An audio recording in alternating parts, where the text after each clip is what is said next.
The creators of Katseye gave the girls terrible, dreadful music on purpose until they got rid of Manon.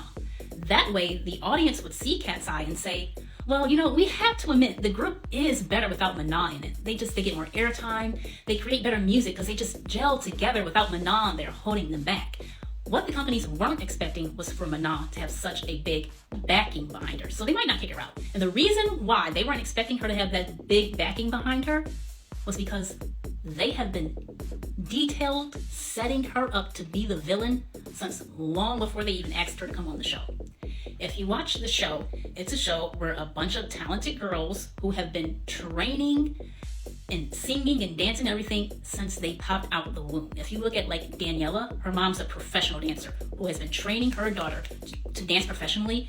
She was on that talent show search thing when she was like 6, dancing at a professional level at 6. You have people like Laura, her dad's a music producer. Her sister's a singer. Laura herself knows how to produce really good music. And everybody there has been training and doing this since they were tiny little things. And then when the producers looked for Manon, even though they had tons of talented black girls there, they didn't go online and say black female singers, black female dancers. No. They specifically got someone who was pretty and absolute zero training in singing and dance like these other girls who have been doing this since they popped out of the womb. We're talking a 20-year head start over Manon. So that way, when she got in the group, compared to these girls who've been doing it for 20 years, you're going to say things like, oh, she's only here because she's pretty, because she can't measure up with these girls. Manon being talented was a mistake. They didn't need for that to happen. There's no way that these producers picked somebody with zero experience and actually thought she would measure up with girls who had a 20-year head start on her. That was a mistake. They weren't planning for that. It's like taking someone who is fresh out of high school and putting them up with people who are nearly done with medical school and saying, okay, we're taking you medical schools and you high school graduate and we're going to have you follow this doctor around and the doctor's going to tell us who's the best next upcoming doctor. Well, these people have at least a 10-year head start. They went to college, they went to graduate school, they went to medical school. This person is fresh out of high school. There's no way they're going to measure up. Look, Manon, she had a 20-year setback and still measured up. And sometimes even soared above them. If you watch this performance here, if you read the comments, even way before Manon her hiatus was announced, if you read the comments, Manon was the best one. How is Danielle out of breath with singing when all she was doing was standing there? She can't sing while standing still. And side note here, just another point. If I was Daniela's dad, there is no way I would be online claiming Manon is lazy and she doesn't grind as hard. Because if somebody can roll out of bed without even trying and being lazy about it and can measure up, and if they're not measuring up, they're doing better than my daughter without even trying, but with being lazy and they're still measuring up with my daughter, what does that say about my daughter? I would shut my mouth if that was him. Or I would lie. I would lie and say the reason Manon needs out of the group is because she gets better treatment. Everybody else gets to have 2 hours in the dance studio and she gets to practice for 5 hours. I would either lie or shut my mouth. But anyway, back to the show. If you watch the show, it's almost like Manon was giving a different set of rules because she was. I'm a filmmaker. I know, for someone like me, it's easy to just clearly see these things. It's obvious as day. I'm pretty sure a producer behind the scenes was telling Manon something like, okay, you get 10 days off, like sick days, so use these sick days wisely, because you only get 10, and he was telling the rest of the girls, okay, girls, you got 4 sick days, so use your sick days wisely, because when the girls were giving Manon, these dirty looks and treating her funny, she wasn't like, oh gosh, these girls are hating on me again, no, if you look at the footage, she was genuinely confused, because in her mind, she's following the rules, and those are the rules she was given and she's following. If you watch, she was actually genuinely huh? I'm following the rules, what? And the other girls, they're also rightfully upset because in their mind, she's getting an extension. She's not following the same rules we're given.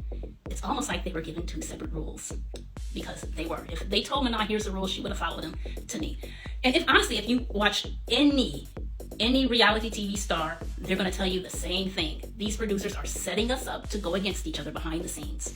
It's brilliant. Yeah. The Wicked Witch, Jennifer, was behind the fucking scenes, knowing exactly. She is the Wicked Witch from The Wizard of Oz. Yeah, I definitely think they all know very well what Well, they no, were. because she knew exactly what to do, what not to do to make everybody, crazy. Listen, I get it. You're making a TV show. I get it. But for sure. And that's their job, is to pit people against each other and whatever. But And understandably so, because that's what's like I said, I'm a filmmaker, I'm an award-winning writer. I know what it takes to make a good story. And a company as rich and as successful as Netflix is not going to hire some producer who doesn't know how to make a good storyline. You need a protagonist, you need a villain, you need your damsel, you need a hero, you need a plot, you need a really good engaging conflict, you need a setting. These are the basic things you need. And Netflix is not going to hire somebody who's not going to give you that. And these young girls were not going to give you that storyline unless somebody was pushing for it. How do I know? I used to work here. It's a restaurant where all the girls were young, all the girls were pretty, and you would think, man, all these girls, there's going to be some kind of cattiness going on. No, we were all best friends. We were all pretty, so there's no need for one person to hate on the other. We got along, even outside of work, we became best friends.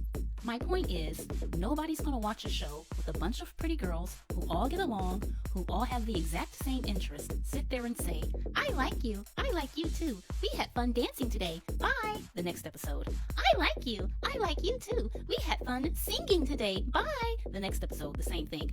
That would be a very boring show that nobody would watch because it has no storyline. And the one that they created was the one where Manon was the bad guy, because let's be honest, if you need to make a villain, the person who's going to be easiest to make the villain, and not in a show, just in the world, anywhere, the person that's going to be easiest to villainize is going to be black, female. That's the easiest because society is already teaching them villainize. So if you want to villainize somebody easily, blame it on the black chick. So for the most part, a lot of people fell for it, hook, line, and sinker.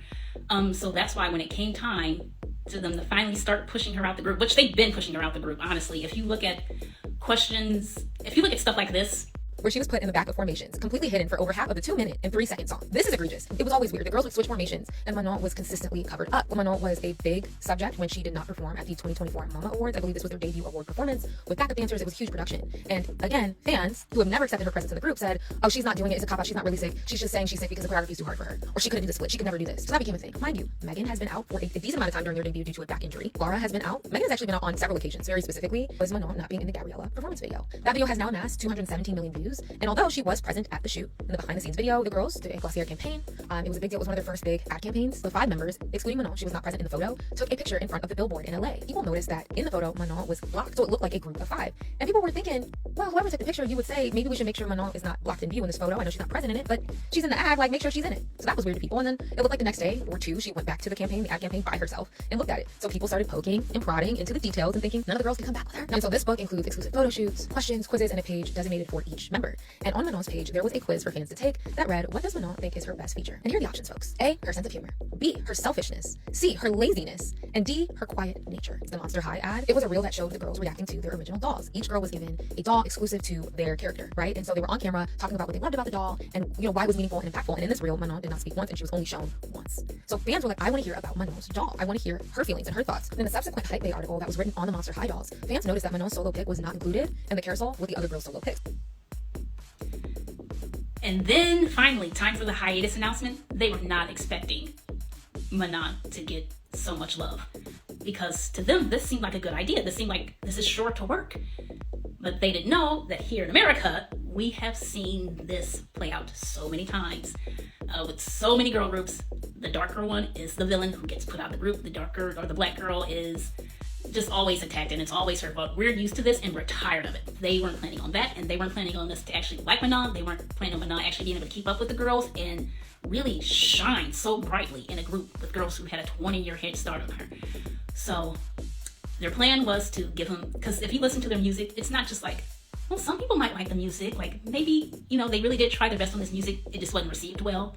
The music was so terrible, it's like purposely terrible. Like, it's obvious somebody wanted this music to be bad. It's too bad to be real, to the point where, that way when they start giving them listenable music, it's Manon's fault, because it was easy to villainize her. There's no way these companies scouted through 120,000 girls to find somebody with musical talent like Laura and Sophia just to let it go to waste. They're going to use it. They're just waiting for the right moment. Anyways, bye-bye.